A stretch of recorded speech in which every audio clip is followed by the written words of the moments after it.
안녕하세요. 90년생 며느리입니다. 저는 직업이 공무원이에요.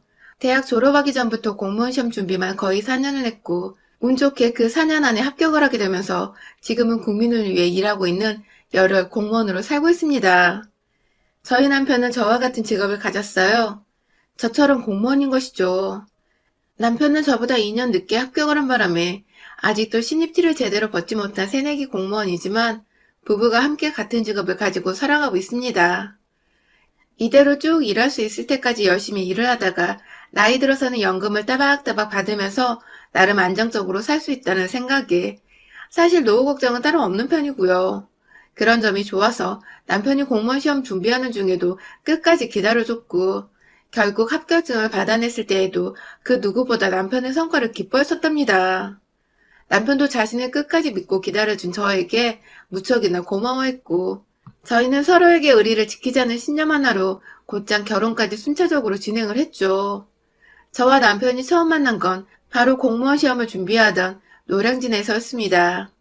무지하게 추운 겨울이었는데 새벽부터 학원에서 좋은 자리를 맡으려고 줄을 서서 기다리고 있었는데 뒤에서 웬 새까만 패딩에 새까만 모자를 눌러쓴 남자가 자기 줄 좀 맡아달라고 부탁을 하더라고요.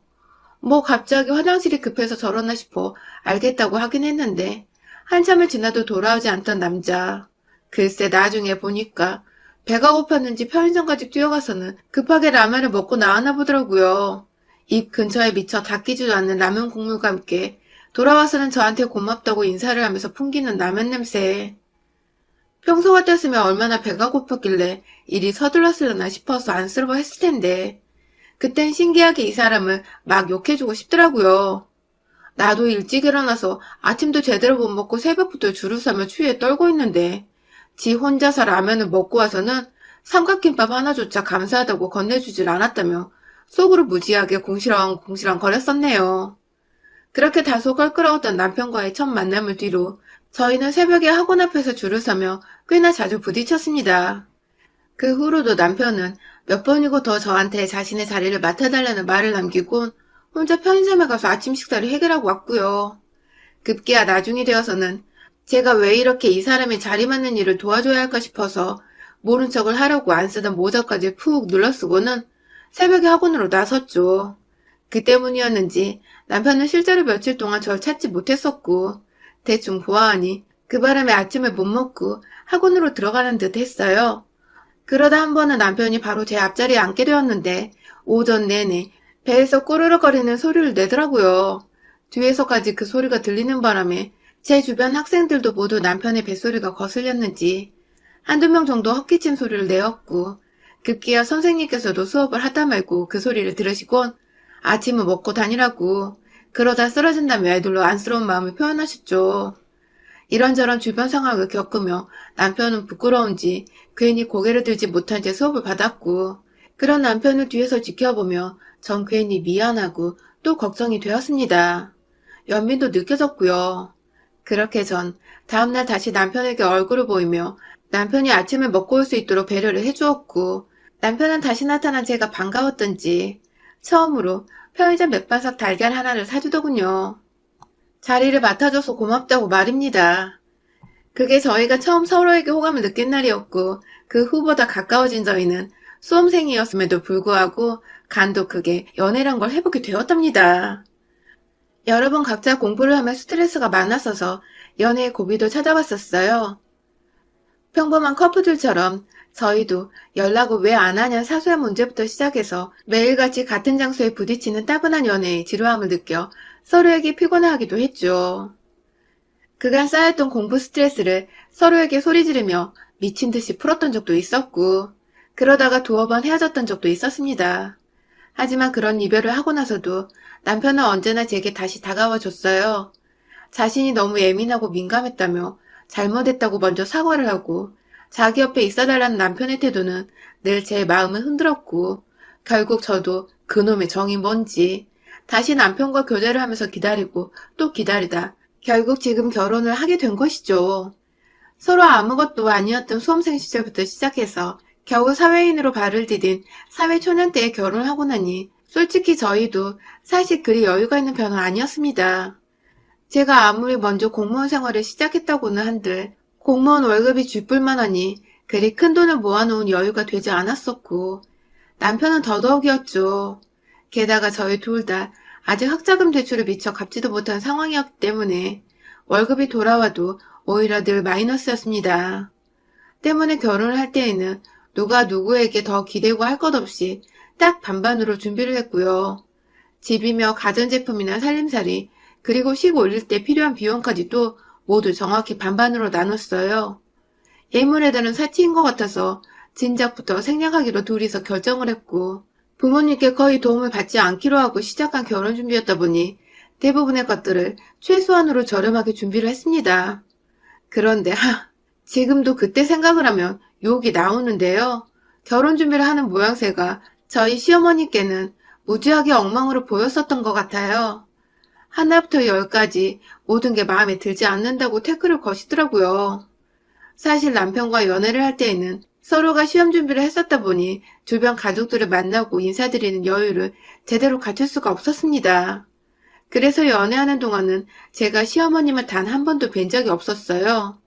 제가 먼저 합격을 하고 남편이 수험생활을 하던 때에 제가 물질적으로도 남편에게 조금씩 도움을 주었는데 그에 대해 알고 있으면서도 어머님은 제게 고맙다는 인사를 한 번 하질 않으셨어요.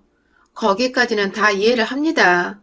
저도 누군가에게 인사를 받고자 한 선행이 아니었고 단지 제가 사랑하는 남자가 시험에 합격하기만을 바랬었던 마음이었으니까 시어머니의 인정이나 인사는 전혀 필요가 없었어요.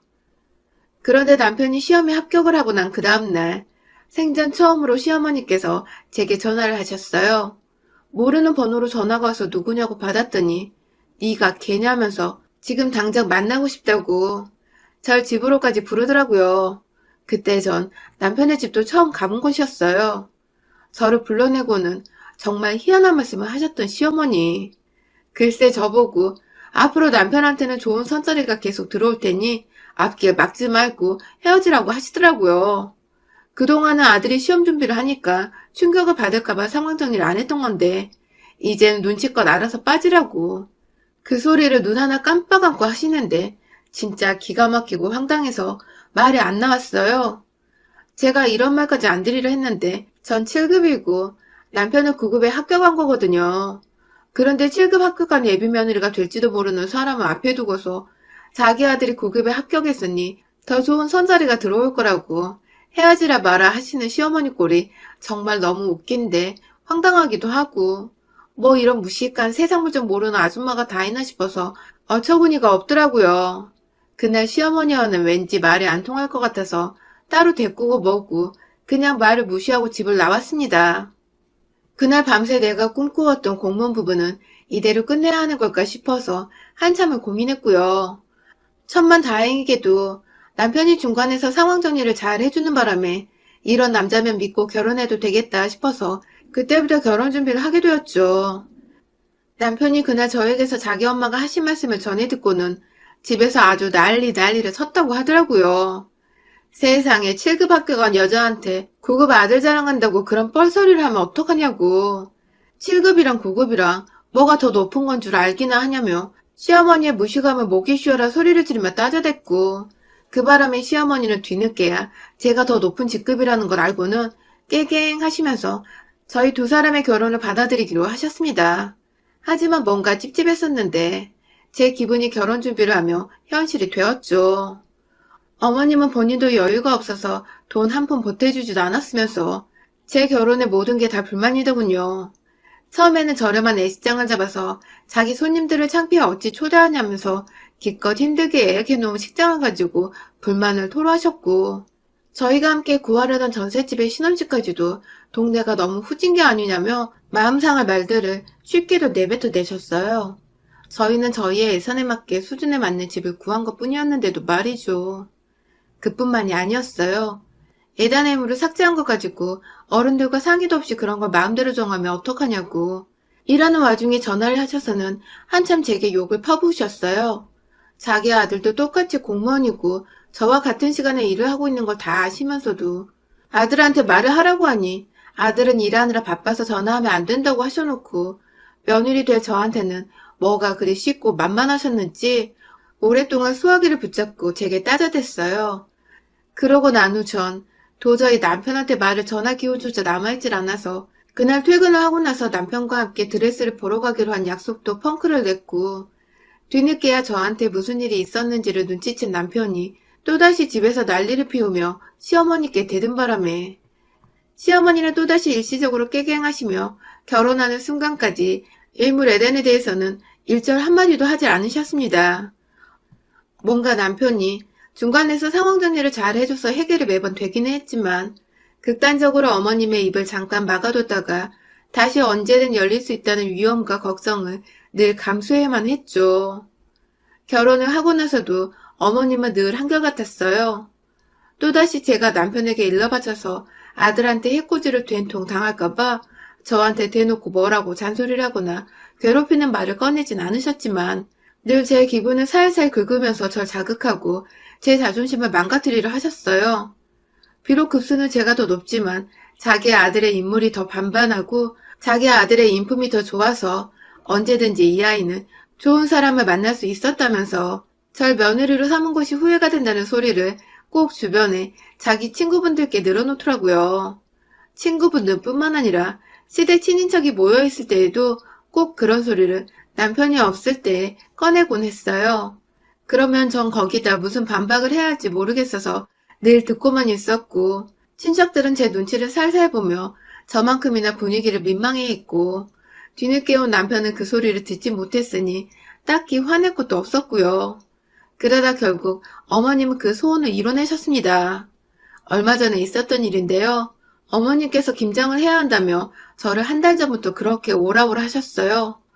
요즘 코로나로 너무 일이 바쁘고 해서 도통 시간이 안 났을 뿐만 아니라 시국이 이러하니 김장을 하러 모이는 것 자체가 저한테는 솔직히 너무 큰 부담이었는데 무슨 일이 있어도 올해 김장을 해야 한다고 끝내 남편에게까지 저를 집에 보내라고 미친 듯 닥달을 하셔서는 제가 어쩔 수 없이 먼저 남편에게 괜찮다고 하고는 함께 시댁에 찾아가기로 했죠.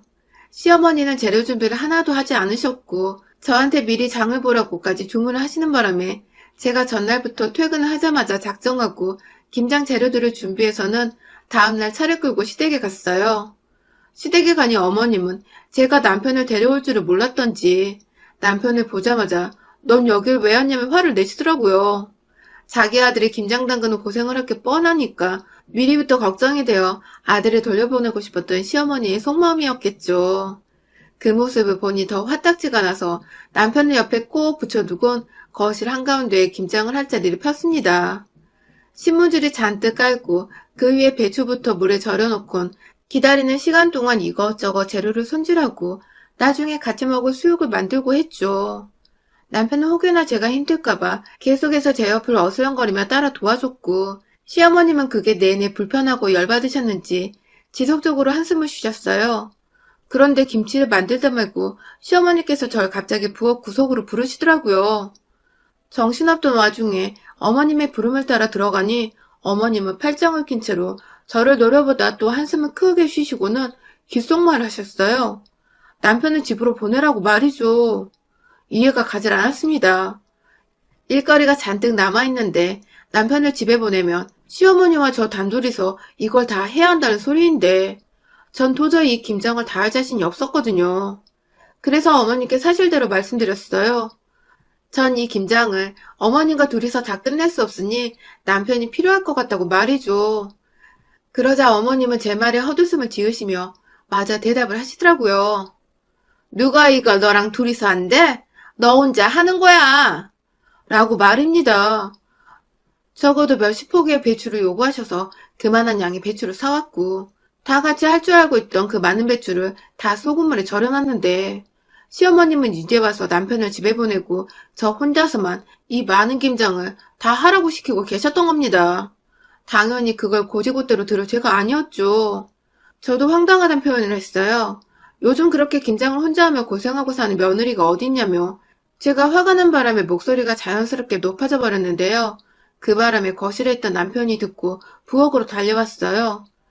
그리 넓은 집도 아닌데 켜놓은 TV 소리 때문에 뒤늦게야 높아진 제 목소리로 남편을 눈치를 챈 것이었죠. 남편이 무슨 일이냐고 물어보는데 시어머니는 다른 말을 하더라고요. 갑자기 제 욕을 말입니다. 시어머니 말이 고분고분 듣는 꼴을 못 봤다고. 이런 애를 며느리 삼자고 내가 널 지금까지 잘 키워온 게 아닌데. 라며 말끝을 흐리시더니 이내 저와 남편을 번갈아 쳐다보며 말씀하셨어요. 내 아들이 니년을 만난 후로 계속 이렇게 하얀 곡선을 찍고 있어. 라고 말입니다. 정말 결혼 후에 처음 듣는 소리였습니다. 남편이 일을 하면 더 했지 일감이 줄어든 것도 아니고 회사에서 징계를 먹거나 누구한테 찍힌 것도 아니었거든요. 오히려 구급 공무원답게 주어진 일 잘하면서 본인 그릇에 맞게 만족하며 살고 있는 사람인데 시어머니랑 갑자기 이 모든 게 하얀 곡선을 타고 있는 중이라 하시면서 그걸 다 결혼한 제 탓을 하더라고요. 화가 나 저도 참지를 못하고 시어머니께 무슨 말씀을 그렇게 하시냐고 눈을 부릅떴습니다. 그러자 다시 시어머니는 하고 저를 깔보시고는 말씀하셨어요. 자기 아들은 9급이 아니라 7급이 되고도 남을 인물이었는데 옆에 있는 여자가 기가 너무 센 바람에 9급이 된 거라고. 잘나게 될 아들의 팔자를 꼬아버린 게 저니까 앞으로 시댁에서라도 어른 말씀에 복종을 하면서 며느리 노릇이라도 잘하라고 말입니다. 그러니까 어머님의 논리대로라면 잘난 어머님 아들의 앞날을 계속해서 방해하고 있는 것이 바로 저였다는 것이었습니다. 저 때문에 잘날 뻔한 아들이 7급을 못했고 저 때문에 잘날 뻔한 아들이 겨우 저 같은 여자와 결혼을 했다. 뭐 이런 논리였던 것 같아요. 아휴, 그 소리를 듣고도 가만히 있으면 그건 정말 호구 인증인 거죠. 순간 열이 뻗쳐버려서 어머님이 잘났다고 노래를 부르고 감싸는 죄 없는 저희 남편의 머리카락을 확 쥐어잡았습니다. 남편의 등짝을 미친 듯이 후려치다가 덩달아 놀라서 자기야 왜 그래? 하면서 절 바라보던 남편의 얼굴에 주먹을 가격했어요. 남편의 얼굴에서는 쌍코피가 줄줄 흘러내리기 시작했습니다. 옆에서 어머님은 자기 귀한 아들이 그 잘났다는 아들이 겨우 며느리인 저한테 뒤지게 얻어맞곤 코피까지 흘리니 난리가 나셨죠. 비명을 지르는 건 당연했고 오두방정 두 다리를 벌벌 떨며 자기 아들 괜찮은지 살펴본다고 이리 보고 저리 보고 아주 난리를 피우는데 진짜 꼴값이더라고요. 자기 아들 귀한 줄 알면서 남의 집 딸내미 며느리는 귀한 줄을 몰랐던 건지. 저는 남편 옆에 꼭 붙어서 저를 노려보기 시작한 어머니께 말씀을 드렸어요. 그렇게 귀하고 잘난 아들이 겨우 며느리 손에 쌍코피가 나냐며 7급이 돼서 9급인 남편이랑 살아주는 것도 가끔 아쉬운데 나약하고 힘까지 없으니 오만정이 다 떨어진다며 남편과는 그냥 이혼해버리겠다는 말을 하고는 그 집을 뛰쳐나왔죠. 졸지에 자신이 맞을 뻔했는데 아들이 대신 맞은 걸 파악한 시어머니는 진짜 이혼하는 거냐며 뒤늦게야 아들 이혼만 만들기 싫다고 맨발로 집을 뛰쳐나와 절 붙잡고 매달렸고 옆에서 엄마 따라 나온 죄 없는 우리 신랑은 진짜 이대로 헤어지는 거냐며 자기가 무조건 엄마를 대신해 사과하겠다며 잘못한 것도 없애면서 자기가 무릎을 꿇고는 저 없이는 절대 못 산다고 막 울더라고요. 그 바람에 시어머니는 자신의 자랑이었던 아들이 여자 앞에서 무릎까지 꿇고 있으니 자존심이 퍽 상하셨는지 말씀이 없으시고 결국 자기 아들한테서 엄마 얼굴 다시 안 볼지도 모른다는 모진 말을 듣고선 제게 진심으로 사과를 하셨어요. 다시는 말 험하게 하지 않겠다고 말이죠. 자기 엄마를 대신해 죽방을 맞아 쌍코피까지 흘린 남편은 저의 의도를 이미 다 파악했었던 건지 집에 와서는 긴장이 풀렸다며 소파 위에 들어 눕더라고요. 조금 아팠지만 왠지 내가 맞을 값을 오늘 톡톡히 치른 것 같다며 미안하다며 절 꼭 안아주는데 남편한테 미안하기도 하고 고마워서 눈물이 흘러나왔네요. 그 후 시어머니는 정말로 저한테 소식도 없고 소식이 완전 깜깜무소식입니다. 아무래도 더 까불었다가 저한테 이번에 직접 죽방을 맞을 수도 있다고 생각을 한 건지 겁이나 연락을 피하는 것 같기도 해요. 덕분에 전 제 자존감 뭉개고 무시하는 사람이 없어서 요즘 참 마음이 편안하고요. 그날 일은 두고두고 잘한 것 같아 아직도 제 주먹을 보면 마음감이 교차합니다. 다만 시엄마 대신 죽방 맞은 우리 남편. 오늘 이 자리를 빌어서 다시 한번 미안하고 고맙다고 말하고 싶어요. 여러분의 생각은 댓글로 남겨주세요. 오늘도 시청해주셔서 정말 감사합니다.